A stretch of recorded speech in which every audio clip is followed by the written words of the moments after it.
우리가 우리 인생이 어떻게 쓰여져야 될 것인가 하는 것을 제대로 알기 위해서는 먼저 무슨 일부터 우리 스스로 그 결정을 하고 또 결정을 하기 전에 알아야 될까, 이 부분을 한번 생각해 보시는데요.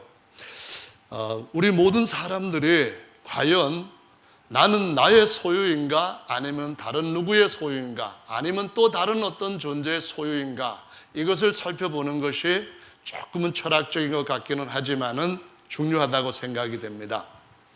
내가 누구의 소유일까? 내 자신이 내 자신을 마음대로 할 수 있는 그러한 진정한 소유권과 능력을 행사할 수 있는 존재인가? 아니면은 또 다른 나를 소유하고 나를 관리하고 나를 가장 잘 쓸 수 있는 어떤 이의 손에 있는 인생인가? 이것을 우리 모두가 생각해 볼 필요가 있다는 말씀입니다. 그래서 저는 저희 인생들에게 있는 공통적인 몇 가지 분명한 사실을 가지고 그 점을 생각해 보려고 합니다. 첫째로는 그것이 뭔가 하면은 모든 사람들이 각각 다르게 이 세상에 태어나서 존재하고 있다는 것이죠.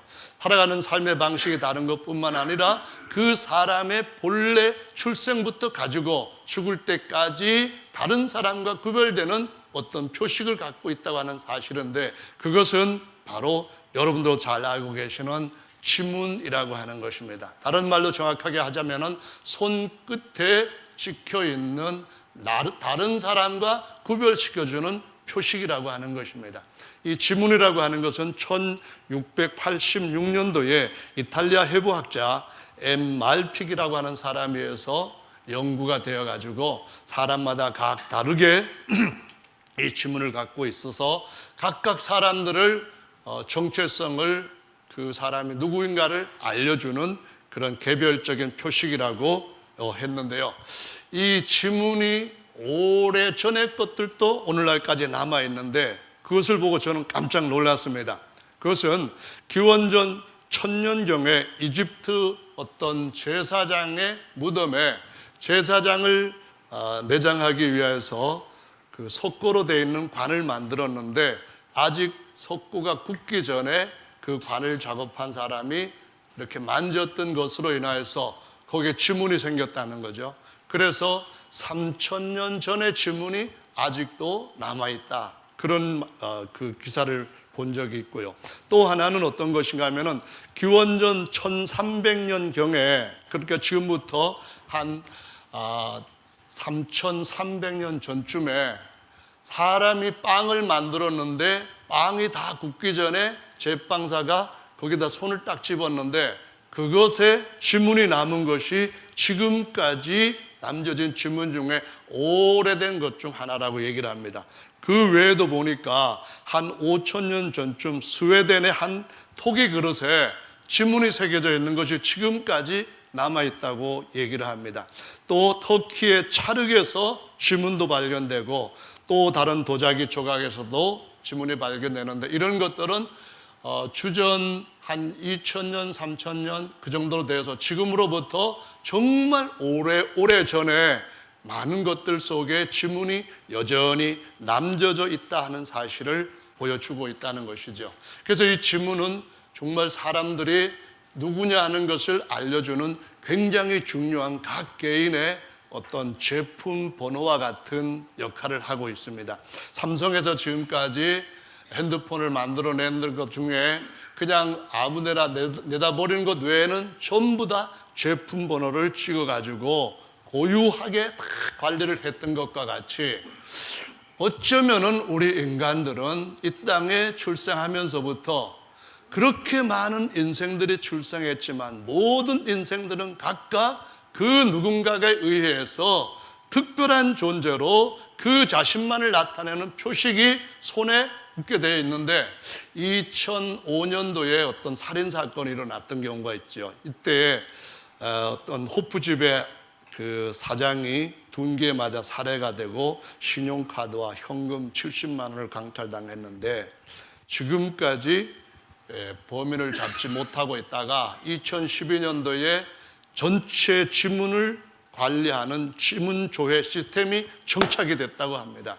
그리고 난 뒤에 2015년도에는 살인죄에 대한 공소시효는 폐지를 시키는 법안이 통과되면서 미제 사건을 다시 수사를 하게 되었는데, 그 맥주병에 조각이 났는데 그 조각에 아주 조그마한 지문 남아있는 거를 경찰이 그 지문조회 시스템 속에다가 집어넣었을 때 이게 누구 것이다 하는 것이 드러나서 얼마 전에 잡혀버렸다는 겁니다.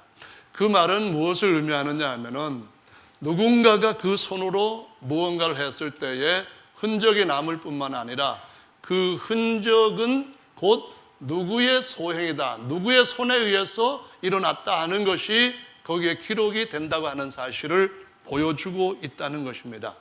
이것은 사실은 우리를 창조하신 하나님께서 우리의 인생 속에서 우리의 손이 가지고 있는 의미, 또는 하나님께서 손이라고 상징하는 그런 인간의 지체를 사용을 해서 우리에게 주시고자 하시는 의미가 무엇인가 하는 것을 알려주는 매우 중요한 의미를 지녔다는 것이죠. 예를 들면 성경에 보시면은 하나님께서 손으로 만물을 창조하셨다는데, 사실은 하나님의 영이시기 때문에 손이 없으십니다.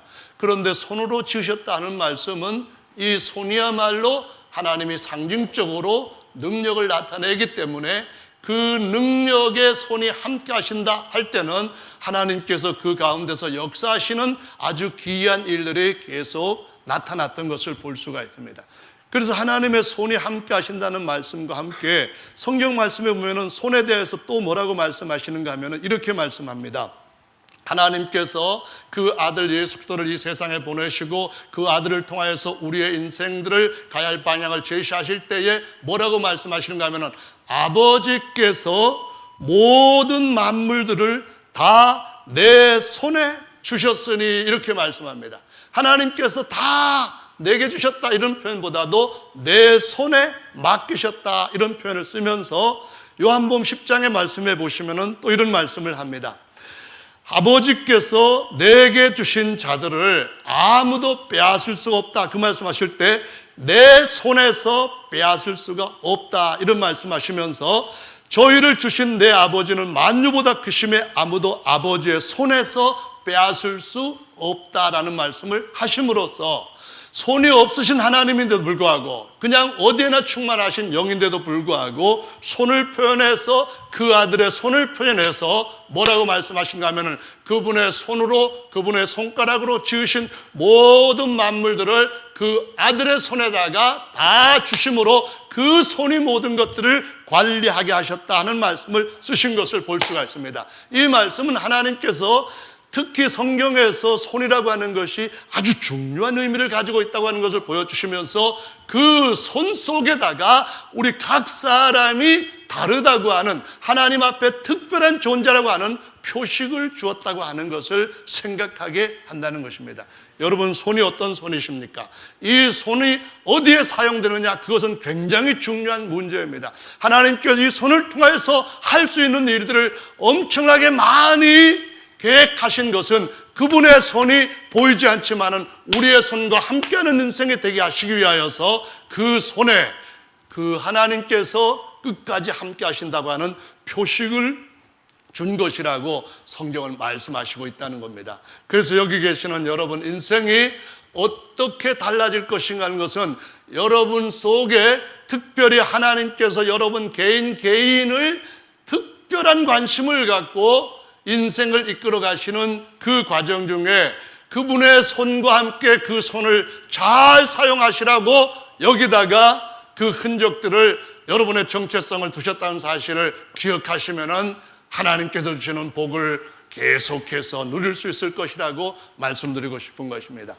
성경 말씀에 보면은 그 손을 아름답게 썼던 한 여인에 대한 이야기가 나오는데요. 마가복음 5장의 말씀에 보면은 12해 동안 혈류병을 앓아가지고 완전히 건강이 망가진 여인이 있었습니다. 그래서 피가 계속 12해 동안 그 밖으로 계속 멈추지 않고 흘러나갔으니까 살 수 없는 사람이었습니다. 그런데 어느 날 예수님이 지나가신다는 것을 소식을 듣고, 예수님의 옷자락만 손으로 만져도 내 병이 낫겠다는 생각을 갖고 그 수많은 군중들을 비집고 예수님을 따라가게 됩니다. 그리고 어느 시간에 예수님의 옷자락을 딱 만졌는데 그 혈근원이 완전히 치유가 되면서 건강한 몸으로 살아갈 수 있는 변화를 얻게 되었습니다.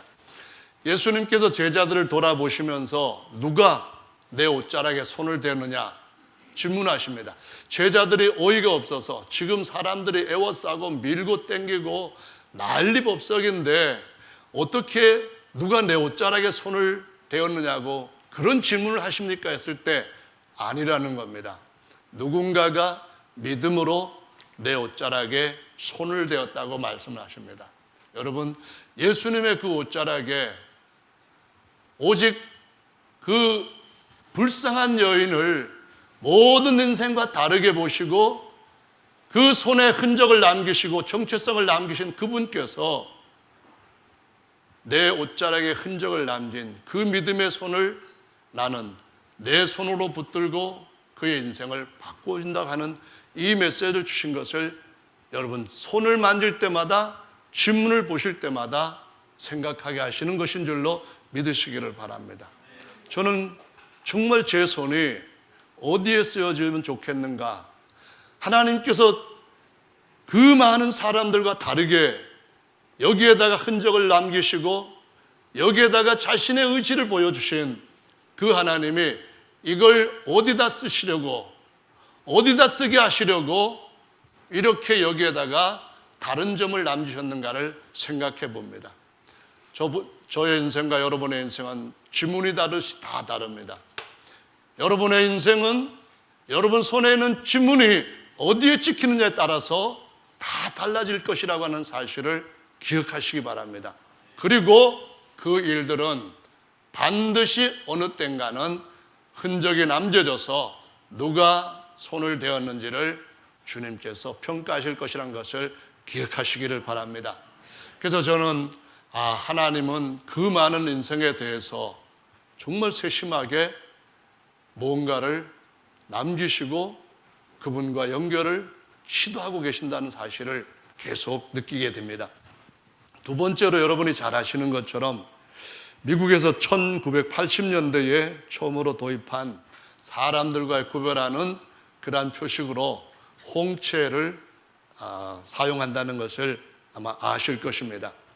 이 홍채는 다른 사람과 달라질 수 있는 확률이 10억 분의 1 정도가 될 정도로 아주 정확한 정확성을 갖고 있다고 하는데요. 생후 18개월 이후에 완성이 된 후에 평생 변하지 않는다고 얘기를 합니다. 그런데 이 홍채는 각 사람마다 다른데 홍채가 갖고 있는 것은 사람마다 구별시키는 정도의 어떤 그런 차이만 갖고 있는 것이 아니라 그것이 우리 몸에 있는 어떠한 상태를 나타내는 마치 비행기의 블랙박스와 같은 역할을 하고 있다고 해서 요즘 들어서 홍채 분석학이라고 하는 것이 굉장히 많은 인기를 얻고 있다고 합니다.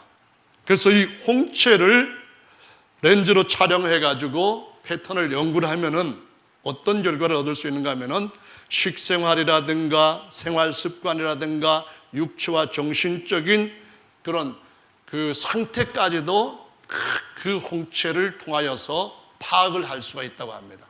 그러니까 이 눈이라고 하는 것은 그 사람의 마음과 몸의 상태를 보여주는 아주 중요한 하나의 포인트가 된다는 것이죠. 그래서 이 홍채가 사람들의 신분을 밝혀주는 일뿐만 아니라 사람들의 건강 상태를 체크해 주는 방법으로 많이 사용되게 되는데, 일단 신분을 밝혀주는 방법으로는 2010년도에 한국의 부산 해운대에 있는 한 아파트 입구에는 홍채 인식기가 장착이 돼 있어 가지고 사람이 눈만 거기서 뜨면은 열쇠 없이도 그 안에 거주하는 사람들한테 자동으로 문을 열어주고, 또 LG U+ 같은 그러한 그 통신회사에서는 지금 실제로 홍채를 가지고 스마트폰에 적용을 해서 뭐 이런저런 작업을 할 수 있게 해주고, 2017년도 7월 5일부터는 전북중앙은행은 홍채 인증을 통해 가지고 그냥 그러니까 통장 없이, 도장 없이, 신분증 없이, 그 다음에 또 비밀번호 없이, 그 다음에 또 공인인증서 없이, 모든 것이 없이 눈만 가지고 가면은 모든 작업을 다 알아서 해주는 그러한 도구로 사용되고 있다고 합니다. 그래서 이 홍채가 사람들에게 이런 그 사람 신분을 증명을 해주고 아니면은 다른 것들을 할 수 있도록 하는 그런 방법으로 사용되는 것을 볼 때 왜 우리 눈에 이와 같이 다른 점이, 이와 같이 눈의 중요성이 그 어떠한 우리를 지으신 분에 의해서 존재하게 되었을까? 이걸 생각해 보면은 하나님의 말씀 가운데서 또 다른 하나님의 의도를 발견할 수가 있게 됩니다. 성경 말씀에 보면은 이런 말씀이 있습니다. 하나님께서 이스라엘 백성들을 그 험한 광야에서 지키시는데 마치 자기 눈동자와 같이 지키셨도다라고 말씀합니다. 홍채에 대한 지식이 발달하기 전에는 그냥 눈에 티만 들으면 눈이 아프다 해서 눈은 특히 바람 부는 그 사막길 같은 그런 길을 갈 때는 더 보호를 받아야 된다, 아니면은 태양으로부터도 보호를 받아야 된다, 이런 정도로 생각했지만은 홍채가 건강 상태를 보여주고 홍채가 각 사람의 차이를 보여주고 각 사람의 다름을 보여주는 그러한 지체로서 우리한테 자리를 잡게 하나님께서 특별히 그렇게 의도하신 것은 하나님이 우리를 지키실 때에 하나님은 눈이 없으신 분이지만 우리 눈에 나타나 있는 그 자신, 다른 사람과 그 사람을 구별시켜주는 그러한 정체성뿐만 아니라 상태를 정확하게 보여주심으로써 나를 하나님이 그렇게 아주 세밀하게 지키시는 분이시다라는 의미를 교훈하고 있다는 것이죠. 하나님께서 우리를 눈동자같이 지키시고 하나님께서 하나님을 따르는 하나님의 날개 아래 자신을 숨기는 그 아래 피하는 사람들한테 뭐라고 말씀하시는가 하면은 너희를 범하는 자는 그분의 눈동자를 범하는 것으로 여긴다고 말씀하시는 것을 볼 수가 있습니다. 하나님께서 손뿐만 아니라 눈에다가도 각 사람과 다른 증표를 주신 것은 이 눈이야말로 하나님으로부터 우리 인생이 얼마나 아주 안전하게 아주 세밀하게 관찰되고 보호를 받고 있는가 하는 것을 나타내줄 뿐만 아니라 이 눈을 통하여서 우리가 우리 인생에 무엇인가를 보아야 할 것을 보아야 된다는 것을 가르치고 있다는 것입니다. 성경 말씀에 보시면은 하나님께서 사람의 몸으로 이 땅에 오셨을 때에 그 변화산상에서 이런 말씀을 하십니다. 오른손이 범죄하면은 손을 차라리 계속 범죄할 때 잘라버리고 심판받지 않도록 장애로 사는 것이 낫다. 눈이 범죄하면은 눈을 차라리 빼버리고 죄인으로 가지 않고 의인으로 갔다가 몸이 온전한 성하게 하나님 나라를 들어가는 것이 낫다. 이런 말씀을 하시므로 눈과 손은 우리 인생을 결정하는 아주 중요한 지체로서 성경에서 교훈하고 있다는 겁니다. 눈이 무엇을 우리에게 갖다 주고 결정케 하는가 하면은 우리 인생이 어디를 향하여서 가야 될지 볼 수 있는 것은 하나님께서 홍채 증표를 주신 눈에 달려 있다는 겁니다. 내 눈이 무엇을 보느냐에 따라서 내 인생의 방향이 달라지고 목표가 달라진다는 것입니다. 하나님께서 우리 인생에서 봐야 할 것을 보도록 하기 위해서 우리 눈에다가 모든 사람이 다른 하나님이 개개인에게 관심을 갖고 계시는 증표를 여기에다가 두셨다는 말씀입니다. 그래서 성경은 말씀하시기를 하나님 제 눈으로 하나님의 영광을 보기를 원합니다.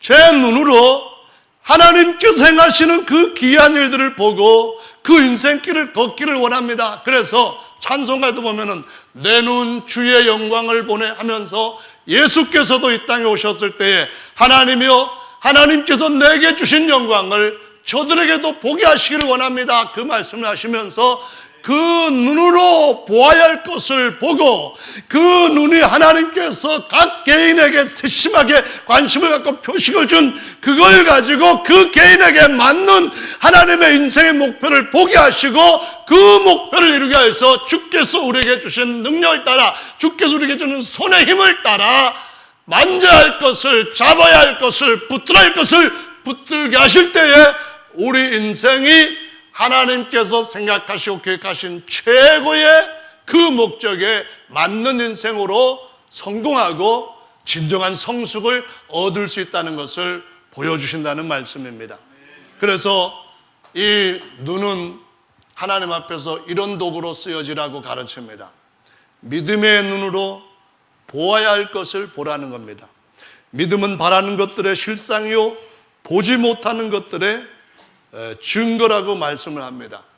하나님께서 우리의 눈이 어떠냐에 따라 가지고 하나님께서 우리의 눈에 처음부터 계획하셨던 그 계획이 어떠냐에 따라 가지고 우리는 보아야 할 것을 볼 수도 있고 보아서는 안 될 것을 보기도 하며 그것들로 인해서 언젠가는 우리의 눈과 우리의 손에 의한 심판을 받을 수도 있다는 것을 보여주시고 있는 겁니다. 여러분, 생명이라고 하는 말 들어보셨죠? 생명이라고 하는 것은 보통 사람들이 볼 수 있는 색깔을 보지 못하는 사람들, 그 장애가 있는 사람들의 눈을 생명이라고 말하는데요. 이 생명을 처음으로 발견한 사람이 누군지 아시나요?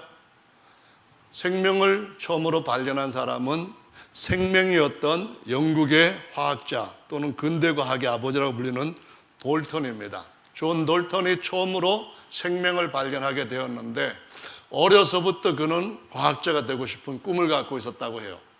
그래서 어느 날 자기 어머니, 어렸을 때 자기 어머니 생신에 양말을 사다가 선물을 했어요. 근데 돌턴이 산 양말은 돌턴이 보기에 회색 양말이었어요. 근데 어머님한테 드렸더니 어머님이 그걸 보고 아우 얘야 어떻게 내가 빨간색을 좋아하는 줄 알고 이렇게 빨간색을 사왔느냐 고맙다 그러는데 엄마 이게 빨간색이에요? 그래 빨간색이잖아. 회색 사왔는데요? 아니 빨간색이 맞아. 돌턴 눈에는 빨간색이 빨간색으로 보이지 않았기 때문에 오히려 그것 때문에 그는 더 연구를 해서 아주 유명한 과학자가 되었는데요. 1794년에 돌턴은 어떤 실험을 하게 되는가 하면은 그 제나니움이라고 하는 꽃을 태양광선 아래 비춰가지고 보았을 때 하고 촛불 아래에 비쳤을 때에 하고 비춰지는 꽃의 색깔이 전혀 다르다고 하는 것을 발견하게 됩니다. 태양광선에서 보이는 꽃의 색깔과 촛불광선에서 보이는 이 꽃의 색깔이 이렇게 다르구나. 그래서 거기에서부터 연구를 시작을 해서 아주 유명한 과학자로서 자리를 잡게 되었는데요. 저와 여러분들이 어떤 색깔을 볼 수 있느냐, 그것은 영적인 눈에서 어떤 광선 안에서 어떤 것을 볼 수 있느냐 차이를 가져다 주는 것과 같다는 의미를 여기서 보이는 겁니다. 여러분이 하나님의 영광을 볼 수 있는 눈을 갖고 있다고 한다면은 여러분 생활 가운데 비치는 많은 것들이 더 아름다운 색깔로 보이게 될 겁니다. 그런 하나님의 영광을 보지 못하고 그저 세상에서 잠깐 켜져 있다가 없어져 버리는 그런 촛불 같은 것을 가지고 볼 때, 그것을 바라보면서 여러분의 삶과 여러분의 생활 가운데 일어나는 일들을 볼 때는 그 어떤 것도 더 참된 가치를 발견할 수가 없을 수도 있다는 것이죠.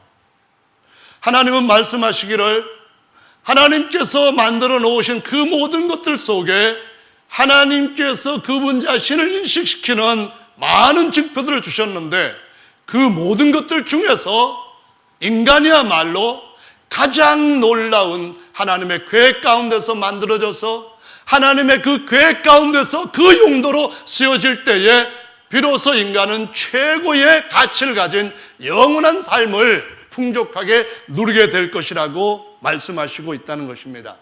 그래서 저와 여러분들은 DNA와 같이 아주 작은 차이 속에서도 각기 다른 것을 갖고 있으면서 나야말로 하나님께서 만드신 최고의 피조물로서 그 우리 몸 한 100쪽에나 아니면 60쪽에 정도 되는 그러한 세포 핵 안에 각각 다른 그 한 사람의 모든 정체가 들어있다고 하는 자체가 얼마나 신묘한지를 생각하시면서 내 인생을 제대로 사용할 수 있는 내 인생의 사용 설명서는 도대체 어디 있는가 질문을 한다면은 성경의 시편 139편 13절부터 18절에 기록된 말씀처럼 주님이 내 장부를 지으시되 모태에서 조직하실 때에 신묘막측하게 지으셨고 내 일생이 시작되기 전부터 내 모든 것들을 다 기록했다고 했던 다윗의 그 감동 어린 그 고백과 같이 내 인생 하나님 앞에 맡기면은 하나님께서 완벽하게 우리 인생을 완성시켜 주실 것이라고 하는 믿음 가운데 설 수 있다는 것을 여러분 다 주님 앞에서 고백하시면 좋겠습니다. 정말 주님은 저와 여러분 속에 60조 이상의 세포들을 한 몸을 이루도록 쌓아서 한 인생, 한 몸을 이렇게 건설해 주셨습니다. 이 몸은 하나님이 쓰실 때에 가장 좋은 용도는 하나님이 영원히 여러분 안에 오셔서 하나님의 집으로 세우는 대가로 세우는 것인 줄로 믿으시기를 바랍니다. 성경은 하나님의 집으로서 하나님이 사람을 취하셨다고 하는 말씀을 많이 쓰고 있습니다. 하나님께서 우리 영혼만 있는 이 무너져가는 낡아져가는 육체 안에 자신의 처소를 삼고 찾아오셔서 그분이 어느 날인가는 우리를 부활의 몸으로 영원히 그분이 지으신 모든 피조물을 다 발 아래 두는 그 높은 곳에 자기 집으로 세우는 날이 올 것이라는 것을 기억하시면은 그러면은 여러분의 삶은 하나님께서 계획하신 최고의 용도로 사용되어지고 있다는 것을 의미한다는 것입니다. 또는 우리 인생을 세상에서도 말할 때 그릇이라고 말합니다. 하나님은 우리를 질그릇으로 지으셨지만은 어느 날인가는 하나님이 우리 질그릇 속에 담은 것들 다 비워야 때가 오지만은 하나님께서 우리 안에 담겨질 때 영이신 그 하나님 우리 속에 담으실 때에 하나님께서 영원히 하나님의 모든 충만으로 우리 속을 채우시고 우리의 이 질그릇 육체도 하나님의 영원한 영광의 형상으로 병케 하실 금그릇보다 찬란한 그릇으로 바꿔주실 용도로 지금 만들어져 가고 있다고 말씀하시고 있습니다. 그냥 우리 속에 먹는 음식 담는 위장 그런 그릇, 공기 담는 폐 그런 그릇, 사상을 담는 뇌 그런 그릇, 그냥 피를 담는 심장 그런 그릇, 그 그릇으로만 살아가는 것이 어느 때인가는 다 비워져야 될 때가 오고 여러분 그 위장 안에 단 한 숟가락의 음식도 담지 못할 때가 오고 여러분 뇌 속에 담았던 모든 것들도 비워야 될 때가 오고 여러분 폐 속에 더 이상 생산피를 담지 못할 때가 온다는 사실을 기억하시고 이 그릇들을 하나님이 영원히 살릴 수 있는 하나님의 생명의 영이 충만하게 채워지는 그릇들로 여러분의 인생 목적을 바꾸신다면 여러분의 삶은 정말로 짧은 이 인생 이후에 다음 인생은 너무나 놀랍고 귀한 하나님께서만이 계획하시고 이룰 수 있는 최고의 목적을 이루시게 되는 때가 온다는 걸 기억하시기 바랍니다. 그래서 사람은 언젠가는 이 그릇은 깨지게 마련이라는 것을 일찍 배우는 것이 참 중요한 교훈의 하나라고 할 수 있습니다. 사람에는 4가지 죽음이 찾아옵니다. 그릇이 깨지는 것 같은 것인데요. 첫째로는 하나님과의 속사람인 영의 단절입니다. 속사람의 죽음이라고 할 수 있습니다. 두 번째 죽음은 내가 죽는 죽음입니다. 더 이상 생각할 수 없는 이 육체가 이 뇌가 굳어버리는 때가 올 것입니다.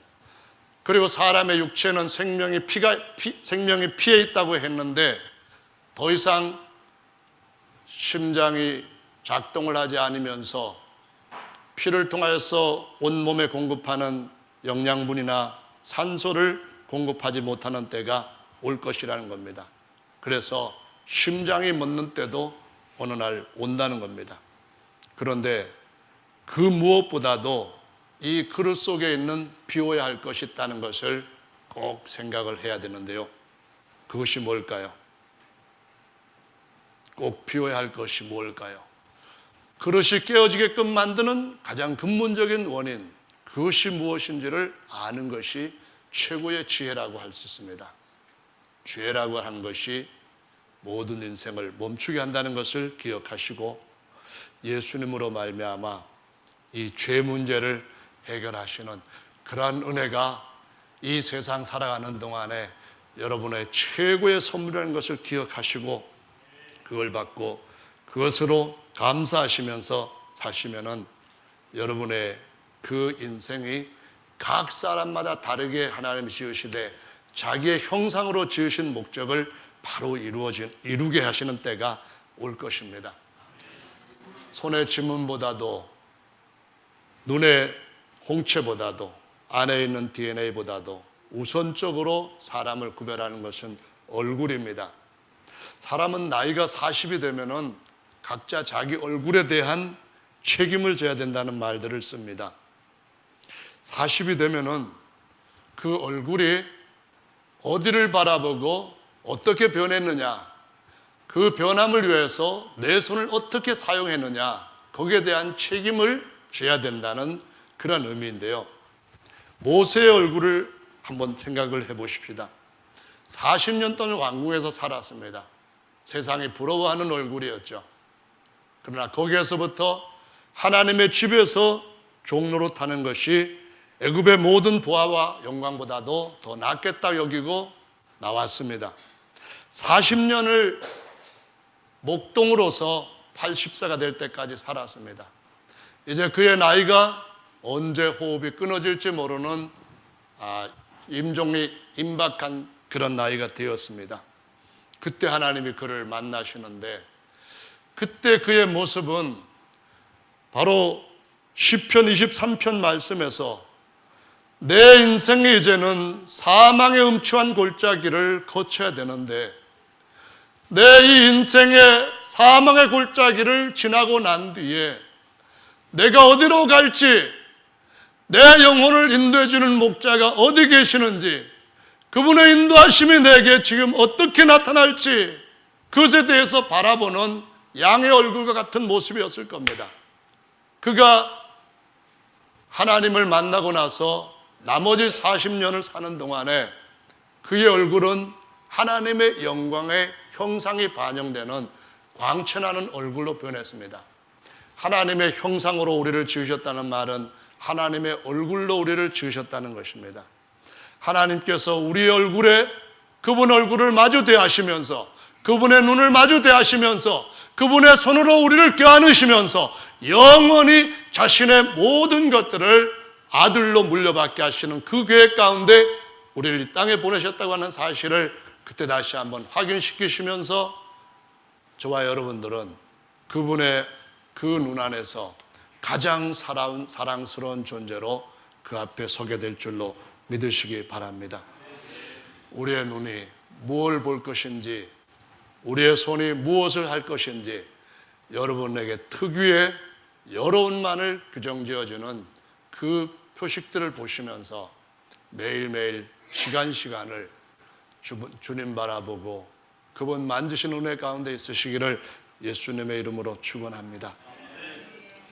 여러분의 얼굴이 예수 그리스도의 부활의 영광 형상같이 변케 되는 그러한 형상으로 그 얼굴로 변화되기를 예수님의 이름으로 축원합니다.